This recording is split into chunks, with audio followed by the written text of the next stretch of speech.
এই অবস্থায় তোমাকে বিয়ে করা আমার পক্ষে কোনো মতেই সম্ভব নয়। আমার যা হয় হোক, কিন্তু তোমার এই সুন্দর জীবনটা আমি নষ্ট করতে পারবো না, কিছুতেই না। তাই তুমি আমাকে ভুলে যাও, এটাই তোমার জন্য ভালো হবে। সোহানা কাঁদো কাঁদো গলায় বলল, ভালোবাসো আমায় রাতুল? হ্যাঁ, অনেক ভালোবাসি, যা মুখে বলে প্রকাশ করার মতো ক্ষমতা আমার নেই। ভালোই যখন বাসো তখন ভুলে যেতে বলছো কেন? আমার জীবনের মেয়াদ খুব কম, যে কোনো সময় আমি এই পৃথিবী ছেড়ে চলে যেতে পারি। অযথা আমার জীবনের সাথে তোমার জীবন জুড়ে আমি তোমার জীবনকে অনিশ্চয়তার মুখে ফেলতে পারি না। যেটুকু সময় পৃথিবীতে আছো সেটুকু সময় না হয় আমাকে দাও। বিশ্বাস করো, আমি কোনো অভিযোগ রাখবো না। ঠিক এই কারণেই আমি তোমাকে আমার ক্যান্সারের কথা জানাতে চাইনি, কিন্তু তুমি আমার বাড়ির লোকের থেকে এই কথা ঠিকই জেনে নিলে। আমি চেয়েছিলাম তোমাকে ইগনোর করতে, যেন তুমি নিজের এই সম্পর্ক আর রাখতে না চাও, নিজে থেকে আমাকে ভুলে যাও। সোহানা মুচকি হেসে বলল, এতটাই ঠুনকো মনে করো তুমি আমার ভালোবাসাকে? তুমি ইগনোর করবে আর আমি তোমাকে ভুলে যাব? ভালোবাসাকে ভুলে যাওয়া কি এতটাই সহজ রাতুল? রাতুল একটা দীর্ঘশ্বাস ফেলে বলল, কোনো কিছুই আর আগের মতো নেই, পরিস্থিতি পাল্টে গেছে। এই পরিস্থিতিতে নিজেকে মানিয়ে নেওয়ার চেষ্টা করো।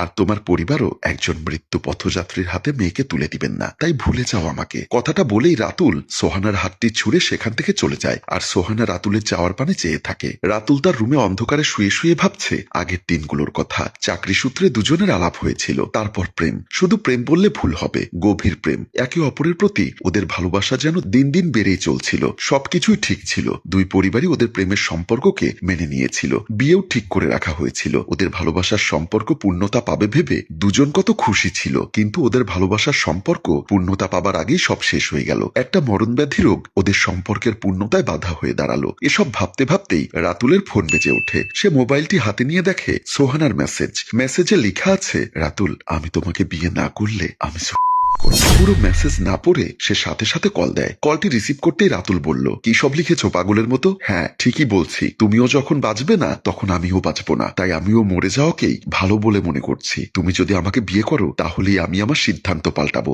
এখন সবকিছু তোমার হাতে। তুমি যদি চাও আমি বেঁচে থাকি তাহলে তোমার স্মৃতি নিয়েই বেঁচে থাকবো। বলেই সোহানা কলটি রেখে দেয়। রাতুল ওর কথা শুনে সাথে সাথে ছুটে যায় ওর কাছে। রাতুল সোহানাদের বাড়ির সামনে গিয়ে নক করতেই দেখে ঘরের দরজা বন্ধ।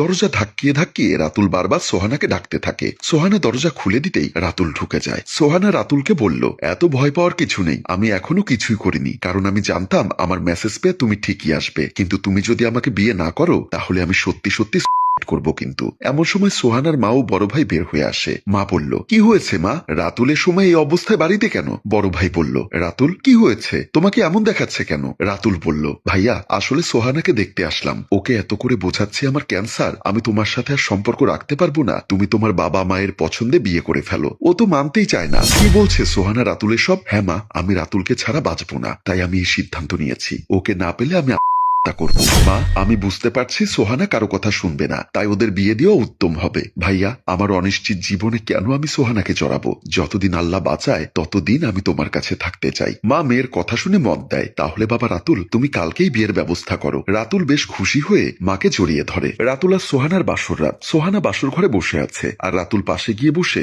সোহানাকে বলল, আমাকে বিয়ে করে তো তোমার জীবনটাই নষ্ট হয়ে গেল, আমি নিজেই কতদিন বাঁচবো তারই ঠিক নেই। তুমি শুধু শুধুই নিজের জীবনকে অনিশ্চয়তার মুখে ফেললে সোহানা। আমি বেশি দিন তো তোমার সাথে থাকতে পারবো না। তুমি যতগুলো দিনই আমার সাথে থাকো না কেন, সেটাই আমার জন্য অনেক কিছু। তোমার মতো একটা মানুষের ভালোবাসা পেয়েছি, তোমার মতো একটা মানুষ আমার জীবন সঙ্গী, এটাই তো আমার জন্য অনেক পাওয়া। তোমার স্মৃতি নিয়েই না হয় আমি বাঁচবো। তুমি আমার ভালোবাসার স্মৃতিস্বরূপ আমাকে একটা ছোট্ট উপহার দেবে, যা আমাদের ভালোবাসার প্রতীক হয়ে থাকবে। তুমি পাগল হয়ে গেছো? প্লিজ না করো না রাতুল। আচ্ছা, পরেরটা পরে দেখা যাবে, এখন ঘুমোও একটু।